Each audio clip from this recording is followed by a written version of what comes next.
You just sent that text to the Fuck. to the God to the damn group it. chat.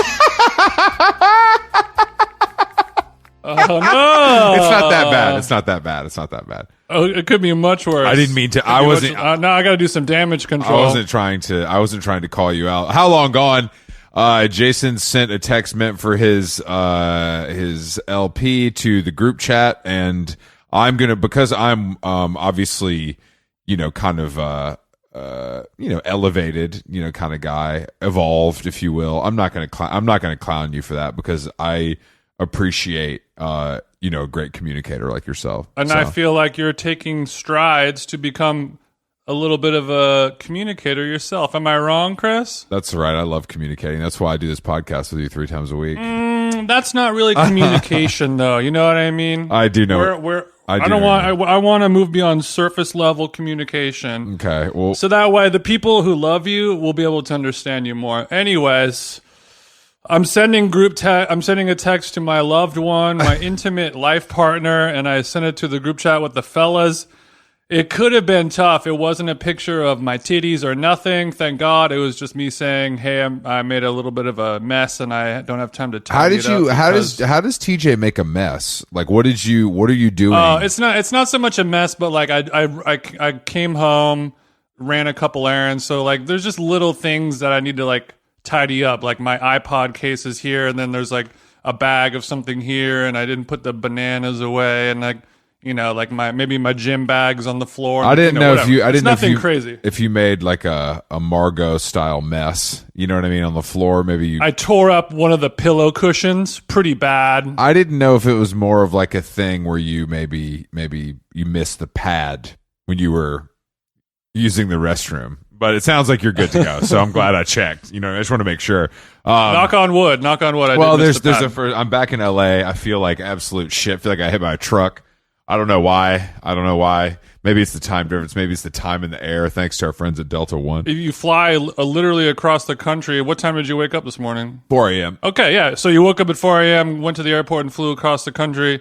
I don't care how much Laird superfood you're eating, you're going to feel a little bad. That's true. So yeah, I'm back in this bitch though, and I got some new a pair of shoes I ordered came. Oh, great. Okay. What are we working with? You got the Balenci's? The navy blue suede Belgians. Oh. Thanks to friend of the show Jacob Gallagher, actually. He saw them on eBay and sent me the link, and I copped immediately. Wow, that's nice. They were a little more expensive than they should have been, but I realize now that's because they're brand new. Oh, new without box for my eBay community heads? New without box, but it did come with the dust cover to make it official. The real dust cover, or was it the? Oh no, it's the Belgian. Official? It's the Belgian. No, the real dust cover is merely a trash bag when it touches my doorstep. You know what I mean? Come on, bro. The dust bag comes in handy for some things. No, that thing doesn't even feel like that thing is not sustainable. It kind of goes against their message. Who has the best dust bag in the game? Hermes, Chanel, what is it? No, I mean they're all the same. That's not true. Not every dust bag. And you're better than that. If I ask my girlfriend, Prada. If I ask my chick, are all dust bags built the same? She would say, "Ha ha." No, it's the Prada one is like a silky from what I've seen, so that's nice. But I like a thick and substantial one. A dust bag I can pass down to my grandkids. And for listeners at home who don't know what we're talking about. It's a little kind of canvas sack that your items, usually shoes, will come in. Or a handbag, a handbag as well. Special items that... I'm assuming that all of our listeners, if they're, male or female, do have at least one Chanel bag in the collection, either handed down from grandma or purchased directly from one of your local Chanel boutiques, or even the Real, I guess, if you're poor. We could have some listeners who are, up in Rikers. That's a good point. Yeah, we have a big... Anna Delvey could be listening. Well, Anna Delvey definitely knows what a dust bag is. I, of course, have a Chanel. Well, I felt bad when I got back from New York, NYC, just like you. And, after a couple days, once you get back on schedule. But I have been waking up wicked early every morning this week, and it's something that is becoming a problem. I'm gonna have to do an afternoon Easton, rare occasion for me, but I have to get a sweat in now that I'm back on the treadmill and be able to run. Mm-hmm. I've got a new lease on life, Jason. Thank God. Yeah, I mean that's why I'm feeling a little. Is I was pushing it on the kettlebells today, and every time I work out like that, where it's like high it's like strength training, but also the heart rate is up, you know? It's not just one or the other. That's when I'm like, oh man, I should stop smoking cigs. Yeah, you should try Barry's Boot Camp. It's I've tried. That's why I don't go. That's why I never went back. It's kind of the same thing. No. I mean, once you're doing that thing, once you're running 5 miles, doing your first 5K, whatever it is, you're like, I should probably stop blank. And a lot of times it's smoking, it's drinking, it's whatever, I should stop gaming, eating, whatever it might be. You know what I mean? It just depends. The problem is I've always felt that in certain situations, fitness journeys through my life over the years, but of course I also like smoking so much that I'm not ready to really give up on it, but I always come up with little tricks and ideas to try out, and I did come up with a new one. I want to run it by you. See what you think, Chris. Please, because I have a theory with you that you're never going to quit smoking ever, but continue. Yeah, you're right about that, but that's the problem is I really do like it a lot. Like it's something I love and I don't want to stop it, but I also know that it's not good for me, obviously, and my loved ones probably would like me to do it less. And do you consider your dentist to be a loved one? Because that's more of like a doctor. But I guess if you're short, they show on love. They show love. I guess if you're short on loved ones. Okay, here's my basic. Yeah, I'm sorry. Idea where I'm starting off. The only rule is I'm not allowed to smoke alone. Okay, yeah, that's probably. I mean, but I don't. I mean, are you smoking a couple cigs a day alone on like a regular day? Yeah, I would say so. I would say like once I'm done with all my work, if I'm not going out, I'm not like hitting horses for a couple Hendrix teenies. I'm just chilling at home. After I finish all my work for the day, eat some din din. If it's a nice night out, I definitely love having a little cig at the end of the day to kind of play my Angry Birds, put a pin in it, listen to all the stories on my Pocket app that I'm unable to read, all the Economist stories and things like that. Shout out to those guys for their new cover. It looks great. They put blood on it. It's fucking lit. The question is, Jason, does it count? So let's say maybe I stand with you, but I don't have a cigarette. Like in solidarity or physically, literally? No, I will stand with you out. We're together. You don't have my guest doesn't have to also be smoking. You just need a guest. I just need a guest. So it's in the situation where number one, we're living in our work from home bubble silos. So one, if I really do like smoking this much, that means I have to like make plans to go out into the world and hang out with people. So that's a win. But number two, it's like the only time I'm smoking alone, I say that it's because I'm, bookending the end of a beautiful, hard work day, but it's probably because But TJ needs a second. It's because of stress and anxiety, which is why you go out and blast a cig alone. That's just what it is. But cigarettes don't do that. I don't understand that. Like drugs do that because they're chemically created to do that. I hate to break it to you, but nicotine is a drug. No, bro, no. And some people get addicted to it. I've heard that. I have heard that it's the number one killer in America after heart disease. But, good to know. I think this is a pretty good rule that you could easily adhere to. I think it's good. I think because it's nice to have a little social cig at the end of the day, but also it'll definitely curb a lot of the cigs because there's a lot of times where I smoke and I'm alone and it's just kind of like, what am I really doing here? I'm just looking on my Instagram, having a cig. Sounds pretty nice. I mean, yeah, it is nice. It is nice. But as soon, it's a very fleeting action. And as soon as it's done, you're like, well, I did that. And now my hands smell like shit. My clothes smell like shit. Blah, blah, blah. I like the smell. Well, yeah. I like the smell too, but it's a fine line. Not the smell of like, a night in the club in your hair, but like a single cig outdoors. My Tom Ford leather ombre mixing with the tobacco from my American Spirit. They swim and they dance together like a braised pork chop and a fine Gruner. Okay, all right. You know what time it is. I don't actually know what time it is. Well, I know that we have a guest today. That's what fucking time it is. Sean Thor Conroe, you guys may know him as the author of the much talked about Fuckboy. But I think Sean is in New York. I'm very interested to hear about his approach to basketball. His approach drug to basketball. use, okay, writing. Yeah, I mean, he went to college. He went to Swarthmore on a basketball scholarship. Your fave could never. I don't think he finished, but No one does. No one on this podcast finishes college at least. But I really want to get into the spelling of fuckboy. Yeah, I mean, and that brings up a subject that I'm curious to talk to him about the shelf life of words. Sometimes, it's kind of a fun gamble to see which ones will become evergreen and stand the test of time, and which ones will not age well. Very true. No, very true. And we'll see how fuckboy ages. Oh, yes, we will, Jason. Let's give Sean T. Conroe a zeal. You might be the first guest we've ever had that smoked weed live on How Long Gone. I'm not smoking weed, bro. I'm not smoking weed. What are you smoking? Just tobacco. That's sick. You know how fucking bad I wish I could smoke cigarettes while I record this podcast? Jesus Christ. And it's funny because I was just talking about smoking on the intro of this episode, and I was trying to come up with different ways where I can not quit smoking, but curtail it a bit. And my theory was never smoke alone, only in a social setting. How do you feel about that, Sean? I mean, as a guy who is smoking alone in his bedroom, how do you feel about that, Sean? that's a good rule. I feel like that's cute for you, is what you're saying? Yeah, that's cute. That's good. That's what's up.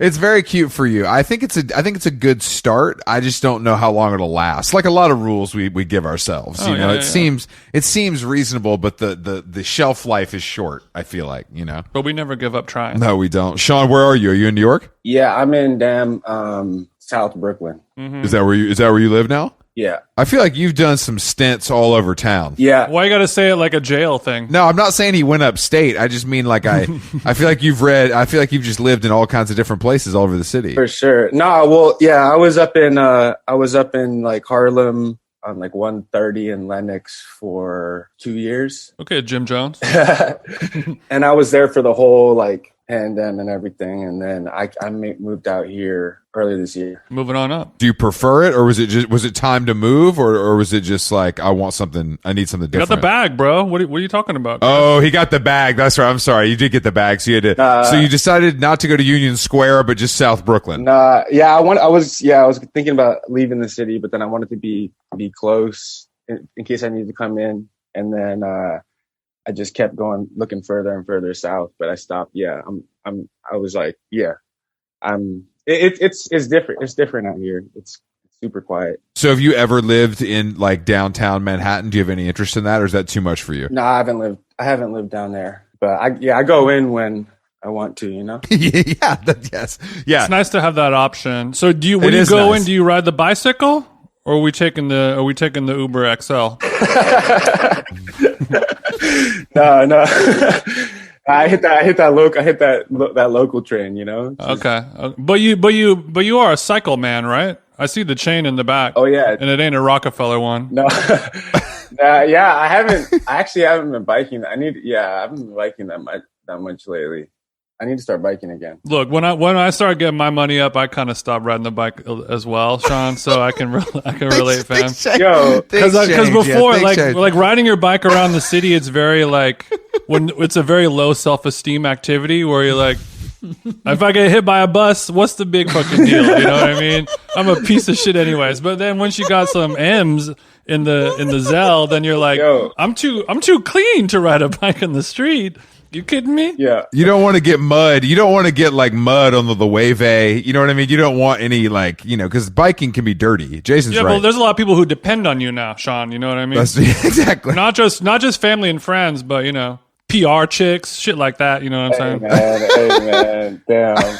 So you guys read the book or what? You'll just read about all the people talking about my damn personal business. Wait, you wrote a book? I didn't even realize. I thought you did jujitsu. So you are right. No, I'm just playing. I'm halfway through the book right now. Oh hell yeah! What a journey it has been, I must say. Every chapter, a new twist and turn. The main protagonist. Maybe there are some similarities between you and him. Some small similarities between you and him. But there are similarities between him and I. Yeah. Podcaster. Oh, yeah. Listens to podcasts and records podcasts. Oh, yeah. Made some bands off SoundCloud. You know what I'm saying? Enjoys a fixed gear lifestyle. I didn't make any bands on SoundCloud. I was doing remixes of the XX, and you were doing some nice. some Lil B style rapping, but we're still. Yeah, you guys have a pretty eclectic guest list. Yeah, man. I was going through. It was pretty tight. I was listening to some. Good. No, sorry, Jason. I thought you were about to tell him you were suing him for intellectual property, but you're saying there's enough differences between. I just think it's funny that. Oh shit! Yeah. So does that mean so the character, like when I was reading the book, I was like, oh, he's listening to podcasts. You know, I clock that, and then later on he would record podcasts with his squad, with his bros, and then maybe or maybe not release them into the world. I don't know why. Is that something that you've done yourself in real life? Podcasting? Mm-hmm. Yeah, for sure. Yeah, I fell off a little bit. I haven't put out anything for a minute, but yeah, since like 2017, I was going in, ripping pods, but not like you guys. I don't have that. I don't have the ads, the consistency. You know, I was listening to you guys' pods. You guys have that. You guys have this energy, this pace. Like, I feel like my pods, I got like mad long silences and shit. You know, like there's nothing wrong with. I mean, I listen to a lot of podcasts that have mad long silences.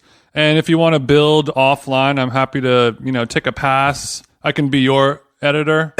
That's the thing, though. I think that anything you're listening to is probably edited pretty well, so you think it's moving a little faster than it is. You know what I'm saying? For sure. But even if we weren't editing, we do have like a cadence that's kind of moving a lot more quickly than some mumble rap pods. You know what I mean? And I'm not talking about you specifically, but there's a lot of shows where it's like,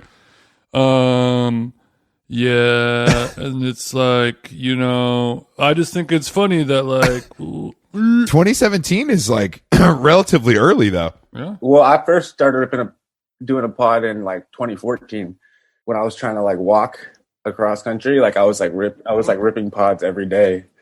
No, I would rip a recording, a 10-minute recording of everything happened every day, and then I would stop at a McDonald's, and I had my laptop, but I had a flip phone. And then I would put them all into a GarageBand for an hour, and then I'd bomb it out like that. And then there was conversations I was recording with people, like, and I had the voice recorder in my pocket. Then later I was like, I don't think I'll be because I don't know. So I took them all down. There's some pretty wild recordings, honestly. I mean, I could only imagine. I was just going to say, on paper, that idea of like, I'm going to walk across the country, I'm going to record a 10-minute podcast every day, I'm going to interview strangers that I come across that are interesting, edit in GarageBand at a fucking McDonald's and upload that shit all the time. Like, what an undertaking. I think that concept is cool. The concept is insane. And if you want to do that, great. we can talk offline. I can probably get a budget together. Make sure you have a bunch of Snow Peak and Arc'teryx gear for your backpacking. Get you sponsored by Hoka, you know what I mean? So you got some nice comfortable shoes for some those outerwear, walks. Yeah, exactly. Some outerwear, innerwear. We'll set up the Snow Peak stove. You'll be boiling beans. We don't need to go to McDonald's. Yeah, exactly, dude. My friend has a drone. He'll film the whole thing. It's going to be lit. Where did you can reenact it? Where did you start? Wait, where did you start the walk? And how far did you get? I started in Philly. I'd want to leave too. Yeah, I left on March 13th, but I got hit a little bit, and then I walked until June. I made it to La Junta, Colorado, which is like just shy of Pueblo. That's pretty fucking far. I mean, that's more than halfway. Yeah, it was gnarly. How many miles do you do a day when you're doing that? I'm sure at the beginning is different than at the end. The beginning was like 13 miles. Some days but by the end, like after Pennsylvania, I switched to I actually ran into like this. Actually, I know it's all kind of cringe and basic that I was trying to do this, but whatever. I was young. It's not. No, it's not. Because in Cumberland, Maryland, I got hit with the storm and like stayed in this like budget inn, and I ran into a dude who was like trying to walk across also. And he tried to walk across with his friend, this girl who convinced him to do it, and she bailed like 3 days in. So this dude was all by himself. So you're at the lobby bar at the La Quinta, and he's like, "What are you doing here?" He's like, "I'm walking across the country." Like, are you fucking kidding exactly me? What happened. I go down for a cig. I'm like, "What are you doing, bro?" And he's like, "Dude, get this. I'm trying to." I was like, "I am too." And we walked, but this dude had a damn cart. He had a push cart. He's got like a sick ass little wagon. An athletic one. Yeah, like a Schwinn. Yeah. And then after Pennsylvania, I copped a cart. And then by the time I was in like Kansas and like Missouri, and it was just straight, I was like, Mm-hmm. I was consistently doing 30 miles a day, which is like 3 miles an hour Wow. for 10 hours. Shit. The highest day was 33 to get across Indianapolis, because I tried to get across, and I was like, I'm gonna camp on the far side, and then like the outskirts of every city just get really like hurt, you know what I mean? Like hard to sleep outside. Yeah. That's very impressive. It was kind of gnarly. Honestly. I'm very impressed. But how did your body feel? Were you just depleted every day, like so fucked? Well, the thing was, like, I've always kind of had like, I don't know, like autoimmune shit, sort of like skin shit and stuff. And that time was like the best health I was in. Yeah. You know what I mean? Because just getting sun and like, but it got gnarly on the far side, like through southwestern Kansas by like Dodge City, like west of Dodge City is just where like a lot of like the Tyson meat headquarters are and stuff. Okay. So it was just like, there's these semis with these slits in it, you know, like that kept coming by, and I just kept getting sprayed out by stuff, you know, and it was like, it was straight up like, I was straight up like, and then the bugs started coming, it was getting hot, and like it was just piss and shit. It was cow piss and shit. Yeah. So hold on. All right. So hold on. You got a cart. You got some stuff in the cart, but you're saying this is 2014, so you had like a flip phone. So I had a damn flip phone, bro. So are you listening? So you're not even listening to music or anything? No, but I had an iPod Classic, 80 gig. And speaking of podcasts, I was listening to like early Marin. Damn. So I'd go to the McDonald's, download some onto my iTunes, throw it on the iPod, and then halfway through, like only one ear started working. So I'm over here with a single ear. Although it's kind of sketchy. It's kind of sketchy to walk on the highway with the headphones in. Smart. Because semis are fucking barreling past. Yeah. So you're obviously you have a great sense of direction. I feel that about you. But how are you? Had a paper atlas. You had the atlas, like the classic McNally, like exactly. Wow. But honestly, there's not much navigation. Like in the beginning, I was planning it out. I was like, I'm about to walk through the woods, you know what I mean? Yeah. But then if you get caught and you get caught away from access to food and water, you're fucked. You know, so like it was basically 40. Yeah. US 40. You can't walk on the interstate. It was US 40 up to like St. Louis, and then I did walk on some country roads to Missouri. That was kind of gnarly. That's all they have there, I think. So that makes sense. Yeah, and then it was 50. It was just US 50 through like Kansas and stuff like that. All right. So when you're in Colorado and you decide to call it, is this like a tough decision to make, or are you like, I'm fucking done, I feel insane? I was out of money too. I only had like 1,200 when I left. What? I swear to God. So you made 1,200 stretch from March to June? Yeah, but then like that's impressive. This dude, like in Wichita, I stayed with these people, and then they like gave me money and stuff. And then when I got to damn Garden City, Kansas, I got blasted by the storm, and I burned all my money on this one motel room for like 4 days. What'd you have to do for that little money? Yeah, that's my question. How'd you get that? Why did they just give you money? No, they gave me like $200. Oh, okay. Because they were worried. They were like worried about me. They're like, just out of the kind. Like, we don't want you. We don't want you to die. We don't want you to die. You didn't have to break off any head or nothing. You didn't have to. Nah, dude. You didn't have to try on some special outfits or nothing like that. Yeah, that might have been a way to stretch it out. You know, I know. I should have thought about that. There's some freaks in Wichita. You know that, Jason. Nah, good people. Those are good people.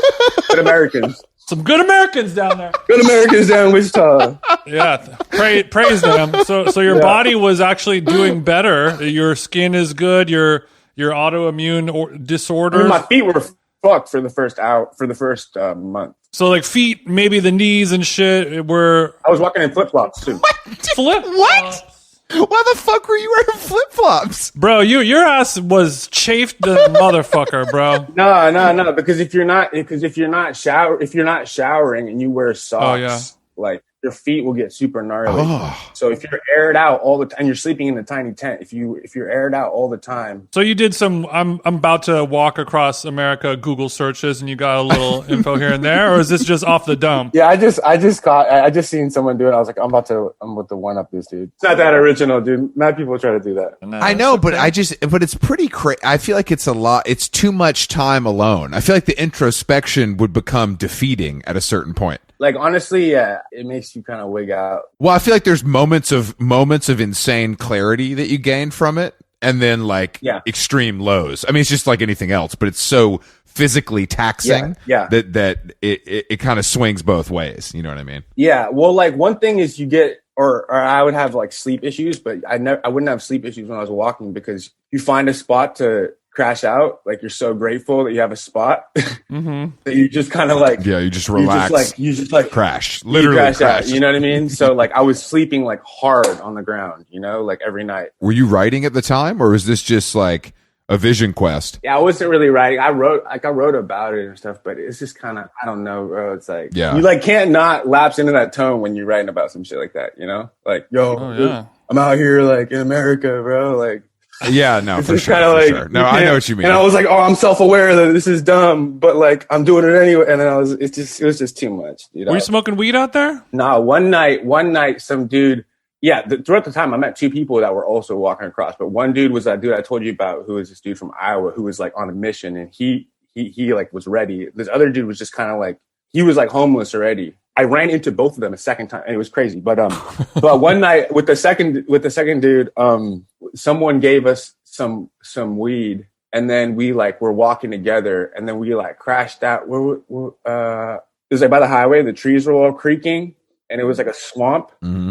And then we smoked some weed that night, and it was terrible. Like it was so scary, bro. Some swamp weed. No, but it was just like if you get stoned suddenly and you're like by a highway, like I thought the trees were gonna fall on me. And then I was like, what the fuck am I doing? You know, like it's a bad environment. It's a bad environment. But no, I was just smoking cigs and drinking 5-hour energies and coffee. Damn, bro. So you do a lot. Do you do a lot of stimulants still? No, I just drink coffee and tobacco. Yeah. You're not railing addies. No, hell no. Like the good old days. No, that's no. And even like sugar, I don't really fuck with sugar. Well, good for you. You do have an athletic background, so I didn't know if you know that's why I feel like you were better prepared to walk across the country than other people. Yeah. Yeah, you are built different. But speaking of stimulants, I noticed in the book you did a few turns of phrase where you would sort of pair words together that were the same words but in different conjugations, I guess. Like, what do you yeah. So like I noticed you said stimulating stimulants. Oh yeah. And intersection. Oh yeah. And I think there might be a couple more cases like that. Yeah. All right. It just struck out to me because sometimes when I mean, I've never written a book, but I've written some things here and there, maybe just the morning pages, but yeah, it reminded me something that I might do where it's like, oh, that's kind of fun. I'll put that in. Or yeah, that's just getting too like lished out with that, you know, like lished out with the syntax, you know, like lished out with the syntax. I like that. You ever read Sam Lipsyte? You guys ever read Sam Lipsyte? No. Oh damn, yeah, he's like. I'll add it to my list right now. He's like a Lish understudy, Gordon Lish understudy too. Like back in the day, but his every bar is like a bar. Like there's something going on. Like you know, like with repetition. You mean every sentence is exactly considered. Every sentence got some kind of kooky turns. Do you think there's a certain point where there's too much of that? For sure. Like you have to definitely pump the brakes on that. Yeah, exactly. Yeah, you don't want to go too OD with that because then you go start sounding a little Dr. Seuss, you know? I don't know. Dr. Seuss did pretty good for himself, so maybe he could be on. But you're going to be your fan base is going to be 5 and under. It's limiting. It's limiting. And you called a sentence a bar because you do kind of have a hip hoppy background, but you also are, you seem to be literarily knowledgeable. Are there any other people that come to mind that kind of fit in this zone who can kind of do both of these things well? Besides J. Cole, no, I can't. Bro. The problem is all the examples you could think of are dorky. Yeah. So maybe you're not the first person to do this, but you're the first person to do it and be cool. I was gonna say Lil B wrote a book, but I think it was a children's book. Yeah. No, literally, you and Lil B are probably it. You know that dude, Gabriel Krause? Y'all heard of that dude? No. He's like this English British writer who he only his first book's out like this past year. It's called like Who They Was. Mm-hmm. He was on some like London like gang shit like early in his life. Okay. It's like all this like it sounds like British drill slang, like you know what I mean? It's like it's like hard to understand for a layman. Hard to understand. Yeah. Men have hard time comprehending. Yes. Yeah, exactly. Mandem. Yeah, mandem. That kind of makes me feel old. I mean, it's cool to see, but it makes me feel old where like somebody could have this sort of like, slang that you associate with like teenage life, early 20s, gang shit, and then be able to achieve a certain level where you're like, oh, you're like a storied, well-educated writer who has like a real powerful adult voice. Right. I think it's a beautiful thing to see, but I'm also like, damn, I'm getting old now. I think there's more of a space though for writing like this in general now because of the way we talk. Like it's just changed the way people talk in general, and I think that's a lot to do with hip hop and its effect. It's like influence on America, but it's also like texting, right? Exactly. Like that's how we actually talk to each other so much now. Yeah. So like slang and short form and like run on sentences, all of that stuff is part of everyone's life now. Yeah. So it's like I think that and there's only been a handful of books like this where like the style of writing is such a big part of the narrative. Right. It's like it's almost that comes before the story. If you're reading about it, people want to try to explain it. And it's like, bro, it's just how we talk, right. kind of. You know what I mean? Yeah. Like it's not sexy to explain it that way, but that's kind of what it is. Yeah, I mean, I think if it's all that, it's not. I mean, people are getting super tripped out about because there's just a lot of like contradictions in my whatever, how people are presenting my book or my bio or whatever. But like, I think, but like that aspect of updating literature to the current like vernacular is also like through all time. Like I remember. Actually, Gion's my former publisher passed away last year. Yeah, but he had me reading like In Our Time, like that first Hemingway book, and like you don't realize it now because you just see him talking, but the way he would just do dialogue and stuff was super like not supposed to be in literature like that. Like I remember I heard this lecture about it, and they this dude like Edmund Wilson or something, I think it was Edmund Wilson, who was one of the first people who put him on, who was a critic, had this whole list of like different slangs for that like Hemingway and all these dudes were using of like of getting drunk. Yeah. A whole list of getting drunk, and it was a lot of them were the same, like lit like an outhouse, like all kinds of it was like a whole list of things, like lit like a bic, bent lit back. like a bic, lit like I was like whoa, I was like damn dude, I don't know, so. And then even like, I don't know, Nick, I've seen you guys had Nico on, Nico Walker. Yeah. He put me onto this book, this dude, James Kelman, who's this Scottish writer who like, I guess he won the Booker Prize, and like, he's kind of not read because the book I got was like out of print, but he had this book of Disaffection, but he's from Glasgow, like, and the whole book is written in this like Glaswegians. He writes like for like didn't he? Like DIDNI with no apostrophes. Didn't I? Yeah. And you start hearing also, because I actually lived in Scotland when I was little, but you start reading it in the Scottish accent, which is kind of tight, Yeah, no, that's pretty powerful to be able to do that, to get people to read it in an accent that's not theirs. You know what I mean? In their own mind. Well, halfway through your book, and that's what I'm doing. I mean, I've never heard you talk before a half an hour ago, but I was like, I'm reading it in that voice. And at first you're like, what the fuck is happening here? And then once you kind of let it, settle in, because it can be a little jarring at first. Yeah. To some people. Yeah. But I was like, okay, I mean, I understand all these words. I've typed the word "bay" many times in my life. So, and I still use it to this day, which is way too late. But now it's like, it helps you understand exactly who this guy is, because everyone knows a guy just like this somewhere. They usually live somewhere around San Francisco or something, and it's like a certain, like, I'm picturing this amalgamation of 10 people I've met in my life over the years, whatever, a guy painting graffiti or a guy delivering weed or a guy doing whatever, and they're like a little smarter than they should be, and they're on to something, and they're getting laid even though they're homeless, and you're like, what the fuck is going on with this guy? And like those words and that voice, that is an archetype helps it. There's an archetype like that. Sure. Everybody, especially when you're younger, when you're in your early 20s, there's always that guy that's like, what the fuck? Like, how does this guy not in jail? Like, I don't know how this guy who sleeps in his car just take my bitch? Yeah, what exactly. The fuck is Exactly. He didn't even have to try that hard. He just walked right up. yeah, fuck that guy, bro. No, but sleep in my car.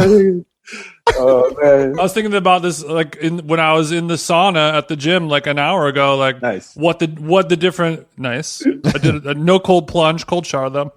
Well, like what's the difference between like a fuck boy and like a dirt bag, just like a regular old dirt bag kind of guy? yeah, I think that it's a little bit like what you guys are saying, though, where it's like he's a little bit more advanced than he should be. I think like he's not aware of his downsides, or he chooses not to look at his downsides, or or something like that. Where a dirtbag is aware, like I am a dirtbag, I know I'm a dirtbag. Yeah. This is me, and a fuckboy is kind of like, I'm fucking swagging, bitch. Sick as hell. There's nothing there. I work at Foot Locker, and there's nothing wrong with me. I look up Foot Locker. But it also works. That like hype beast aspect of a fuckboy was like cares about his shoes and stuff. You know what I mean? That used to be what the word meant exclusively. Like that's like what it meant. It was basically like a bad streetwear guy. Yeah. And then I feel like then women started using it to describe guys that like weren't nice. Exactly. Or guys that just were like a you ain't shit type of guy. Exactly. Yeah, exactly. yeah, like, yeah, yo, like, yeah. yeah. But I mean, even before the hypey stuff like that, like that's just like, yo, like fuck boy, like you know, like just like in the hood, it's like you're a bitch, you know, like stop, you know, like Yeah, yeah. I feel like the hypey stuff was probably like ASAP Rocky times, you know what I mean? Like early ASAP, like a pretty boy, you know, like or not pretty, but like wearing, like thinking about his attire or his presentation, like more than a little too much. yeah. And then around like 2015, 16, like it was just like women. I won't say what. Yeah, it was just women like being like, yo, he's just fuck boy. I feel like there's a correlation between the rise of like online dating and the term fuckboy becoming Interesting. part of like the vernacular. I feel like it's particularly applied to like a Tinder swindler type guy. You know what I mean? Like that's kind of the vibe. For sure. I've never done anything like that, but I'm interested in like what that's doing to the culture, like or online dating stuff. I mean, that makes three of us, but I think it's more of like I think it's just kind of like it allows. I mean, it's just like everything else online. It allows people to behave in a way that like there's less consequences for, you know, or at least seemingly less so. Less pretentious. You know, I mean, you look at a comment section, you know, you got a bunch of reviews. Exactly. It's like if you're a writer in 2022 and you're like, don't use your real name. Get the fuck out of here, bro. Like you're not on my level, bro. Like I don't know. That's how I feel. Like you're. I agree, poster, bro. I agree. You're your YouTube comment. That's tight, dude. Like sick YouTube comment. That's how I feel. You know? No, I mean, I think that's reasonable, but I think that because this is something we've had to learn with this show, or at least me in particular, is that like you just really cannot read that shit. You just cannot look at it. know. You have to fully check out. You guys have people coming at you all crazy. Of course, yeah, of course. Of course. I mean, but it's just like I don't like it's gotten easier though for me to be like I'm just not going to ever go on Reddit again. Like, Yeah. if I need to find something out, if I need to know how you know this car part works, I'll ask Jason to look on Reddit for me. Because I can't go, so he's got to go look. You know what I mean? If he has trouble with his printer driver and there's a perfect thread on Reddit about it, I'm gonna have to go in because it could be someone being like, Chris Black says some shit though. He's gonna screenshot it and send it to me. But no, I think that I mean it's a weird lesson to learn, especially. I mean, I think it's different because we put this thing out 3 times a week and it's like pretty quick. Yeah. But I think like Yeah. a book in a lot of ways is like. That's like life's work shit. Right. You know what I mean? Like this is very serious in a different way. Right. Whether the subject matter is serious or not, it's the work that goes into it is. Yeah. You know, and I think it like to me that would be even more difficult. I already want to be looking at the internet less, so I've been getting better at that too. I mean, just when shit, it's disrespectful though. When shit's falling around my press, and I'm like, bro, like this is like slanderous YouTube comments falling around like 3 years of my life, and like my life being like pretty different now, you know? Like Yeah. Well, I mean that's the thing. Gian like convinced me. Like Gian was like, we got to put this out. Like I wasn't even trying to bomb it out in like a major way. Yeah, it was a tyrant book, like it was supposed to, or it was initially. Like that's a much smaller like niche. So it's like, Totally. You want to read the book? Like that's fine, bro. Like prohibitive price point. I'm all about it, dude. that's no, I mean, that's the thing. To me, it's like I might make a joke on Twitter about something, but if something doesn't interest me, I just don't buy it or I don't consume it, and it's fine. Like I'm gonna make fun of fucking Pete Davidson, but like it's not like it didn't affect the bottom line for Pete David. You know what I mean? It doesn't matter. It doesn't actually matter. Like the book being a success. With books too, it's different because the money is kind of given before this. They're taking a bet basically. They're like, we think this is X, this is worth X amount, and we're going to try to sell it. And it's a little bit different of a gamble than some other things. Monetarily, for sure. Yeah. But I mean, to me, like a major publisher taking this book and bringing it to market is just a testament to where we are in the world as well. They believe that this person exists, like this reader is out there, right. And like I think they're right. I mean, that's why we're talking about it. Yeah, I forgot. It's also like I understand like the people like it is crazy. It's crazy that there's like I was literally like, are you fucking serious? Like you guys want to publish this book? Like you know what I mean? Like it is crazy. It is crazy, and I understand. And it's like I don't know. Like I went on a damn radio show thing. He fucked with the book a lot, and he was like this dude in his 50s, and he was just like he couldn't even say the title of the book. Like he was spelling it out. We were saying it with like a French accent. Like Fouquebois. Yeah. So it is a little bit wild. Yeah, it must be cool to see a 50-year-old French guy being like, "Yo, I fuck with the Vision fam. This book is fucking flame." Yo, bro, I could not put this shit down, bro. Well, I mean, I think because you were saying like the publisher believes like this person is out. Like, there's enough of these people out there in the world where they'll want to read this and be like, I associate with this. I feel or I see myself in this character, and I relate to that, and that's really powerful. But I think even more so, there are more people who buy and read books who are very fascinated with this type of person. Yeah. And they are not this person at all, but they want to.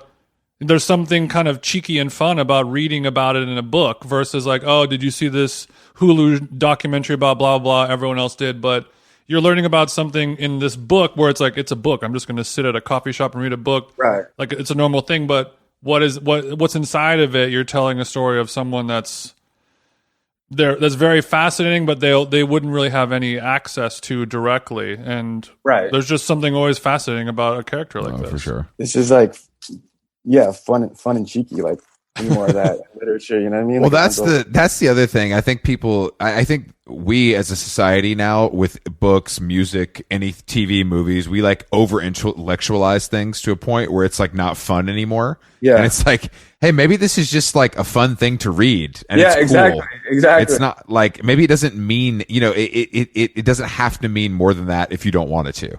You know what I'm saying? Well, yeah, a lot of people will do like, this is an intellectual book and sometimes it's fun. And I think it's much more successful or effective to be like, here's a book that's fun and entertaining.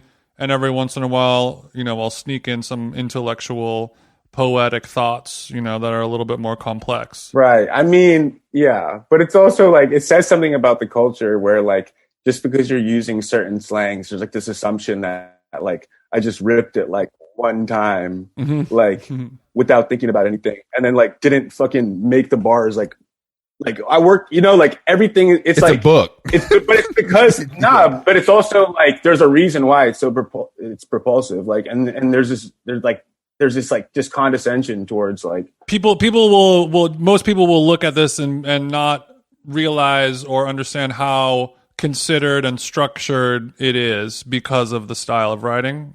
Yeah, someone said to me like, oh, like.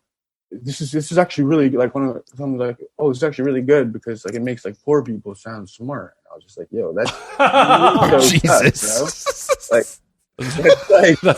That's like gnarly, bro. Like that's what the point is, dude. No, but I can only imagine that you've heard some wild shit in response. Like because I think that if people don't the way that people would respond to this if they don't kind of understand the nuance of it would be pretty wild. Like pretty wild. But that makes it exciting to me because if it was only released on Tyrant and it was only in this little, alt lit smart guy jack off bubble, then everyone would be analyzing it with one Right. way and be like, it's actually really, blah, blah, blah. But when it gets sprayed out to everyone, you get to hear well, like on the good side, you're going to have Right. people who would have never, ever read this Yeah. and be like, yo, I read this and like, I like books now. I love this book. You could change their life.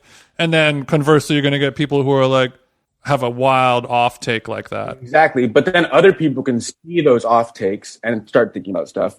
And then also most people are like, yo, like I haven't read a book. Like I literally haven't read a book. I have people hit me up like, I literally haven't read a book since college, bro. Like in 10 years. That's tight as hell when people. I mean, that's hit me incredible. That's like the best possible response. You know what I mean? Is like, That's most people though, bro. That's most people. Yeah, but that's how you. That's how you get that advance with more zeros than other people. Because I mean, if everyone has a friend that's like, yeah, I buy 30 books a year, I read 2 a month, and I'm a book lover, blah blah blah. But if you can turn somebody who has never even considered reading a book in the last decade to be like, you know what, I'm going to go to Barnes and Noble and buy this shit, like that's worth cutting the check for. Yeah, and I mean, Totally. And it's not to say like also having like a generous energy like with the reader is something like maybe as I go on, like I won't be so generous with like how I lead the reader in. You know what I mean? how long did you guys edit this for? Like year. The book spans about like a year and a half. Like I had the first like year or iteration of the first year like in October of 2019. That's when I first moved to New York. I was starting this writing program and I sent it to Gian then. And we worked like probably every season I would do like a whole new rewrite. Shit. Gian wasn't like going like take out this line or he was like he would read it and then he would just like we would just be what because he lived in Italy, we'd just be like email or he'd tell me to read this or like WhatsApp messaging or he'd do voice memos all the time. Like if I just wake up, I have like 6 voice memos. He's like, dude, this chapter is kind of whatever, and then I just kept I worked on it like from then until December of 2020. That's when I went out to Italy. To stay with him for 10 days. And that was like the final. Get over the finish line. Yeah, exactly.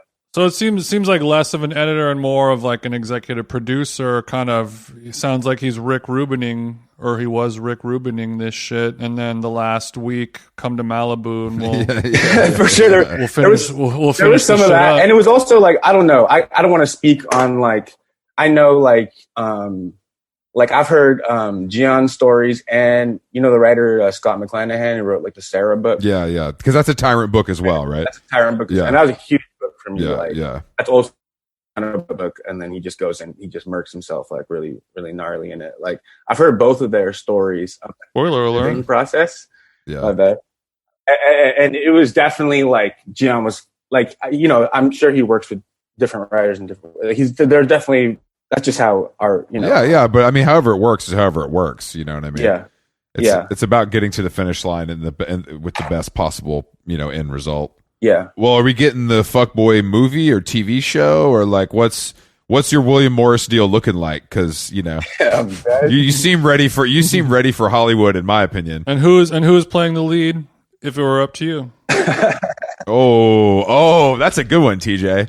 I'm available, just FYI. Yeah, I'm available. Be 27.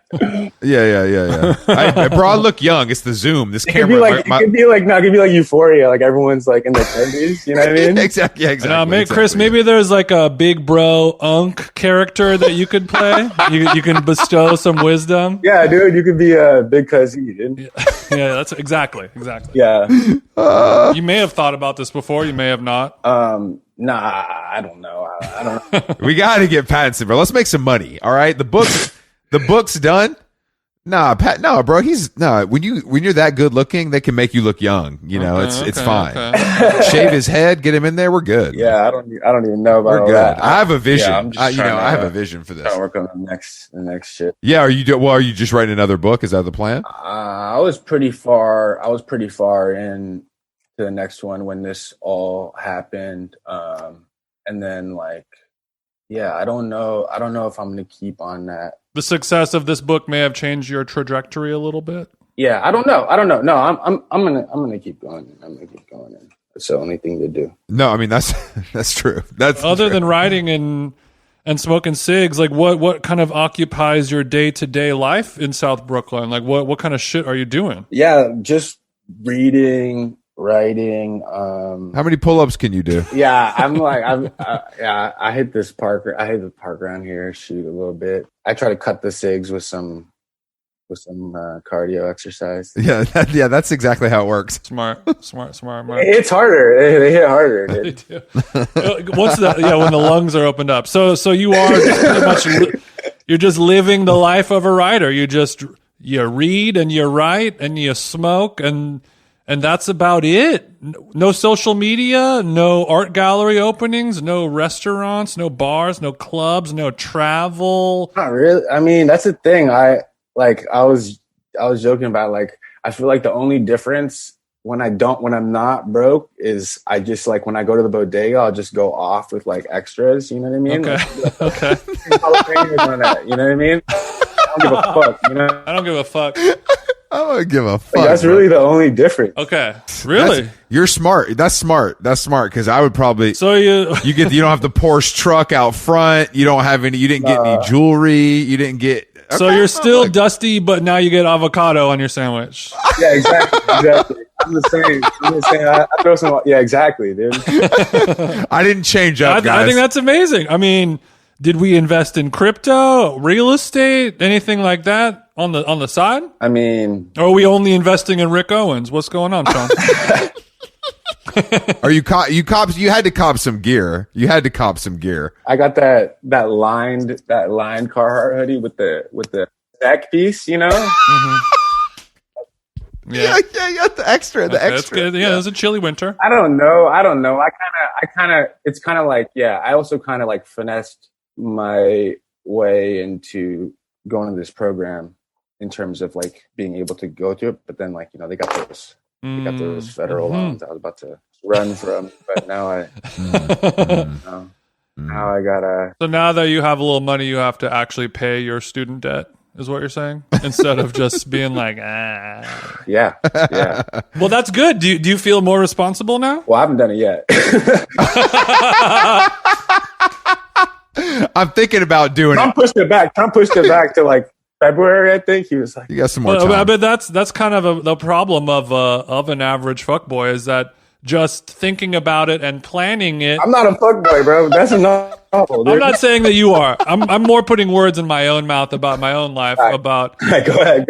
how the mind of a dusty person might operate. Yeah, a dusty person. Where, like, just the thought of being like, I have the money to pay that, I'm planning on doing that, then that kind of ticks the box in your brain. It's almost the like, same. It's all good. Like, I'm like getting my life together because I was like, I'm going to do that. No, I know. It doesn't matter if you do it ever. And that's like very dangerous and bad. I'll probably think that even more now because I said on the spot that I was going to say. I told those boys, because now it's out in the public. I said it's out into the ether. Nah, I don't know. Maybe try to get out of the city at some point. Yeah, you sound like you've got it under control, because I was always taught that when you get a big check, you got to spend a certain amount of it off rip, frivolously, to like get it out of your system. Right. What did you guys throw? What did you guys throw down? Well, unfortunately, we haven't made any real money from this podcast yet, but I used to manage a band, and we did like a record deal and got money. You know, I went and bought a Mercedes when I was like young. You know, but it wasn't that much money. But it was just a C-class, Sean. Don't worry. It was a baby. It was a baby mama. It was not. Don't worry. It wasn't the AMG. Don't worry. But I was just, at the time, it was just like, this felt big because I was like 24, 25, and then I kind of like, you know, and then like, obviously there were some other small expenditures that went up my nose, but that's different. You know, this is regular shit, you know? But that's what I was always taught. You gotta take a little off the top for you. Yeah. Who taught you that, Chris? Your OGs? The OGs got OGs now? That is from the OGs do in fact have OGs now. I'm testament to that. Dame Dash told you that move? Yeah, Dame. I learned from Dame. You get the check off top, you got to get a $27,000 Benz. Exactly. He said get the $27,000 Benz, and that's still to this day. Dame taught me never wear the same undershirt, underwear, or socks twice. Oh yeah, that's honestly the second thing is like undershirts and white tees. Like I'll go off now. Okay. Before, all my white shirts were just like rags, and they still are. But like, I'll go off. But you get a fresh one with the thick collar. Like, Oh, baby. Oh, don't do it to him, Sean. But yeah, I mean, it is related. It is nice, like that feeling of like going to the market or the bodega and just like buying whatever you want and not having to worry about it or think about it.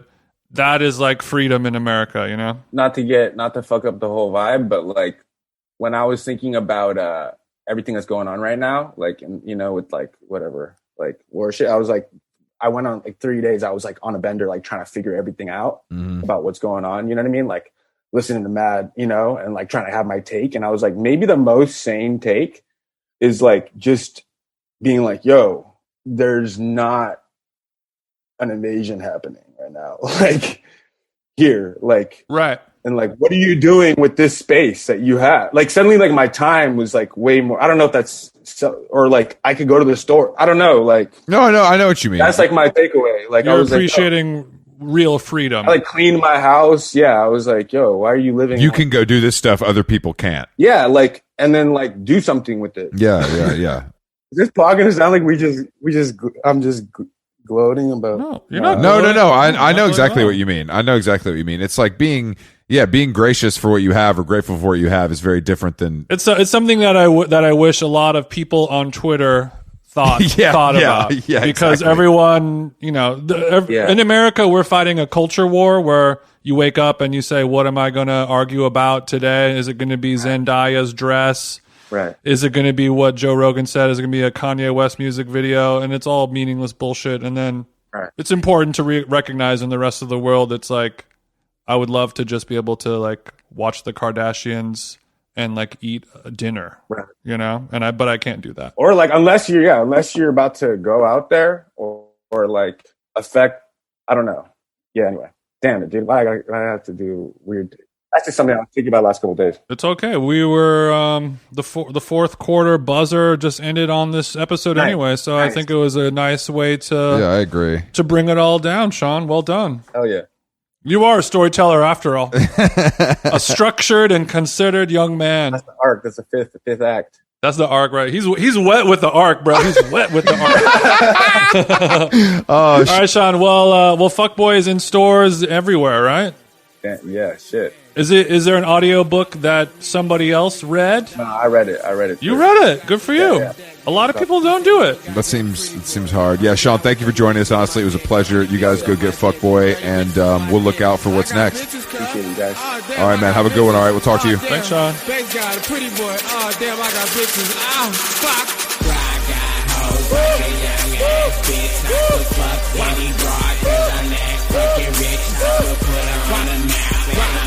Suck my dick, bitches, young bass god. I'm a pretty boy, bitch. Yeah, I got hoes like a young ass bitch. I could fuck any broad, cause I'm that fucking rich. I'ma put her on the map and I make her suck my dick. Bitches, young bass god. I'm a pretty boy, bitch. Yeah, hoes off the ass, what you even doing, cousins? Young bass guy, fuck your bitch like it's nothing.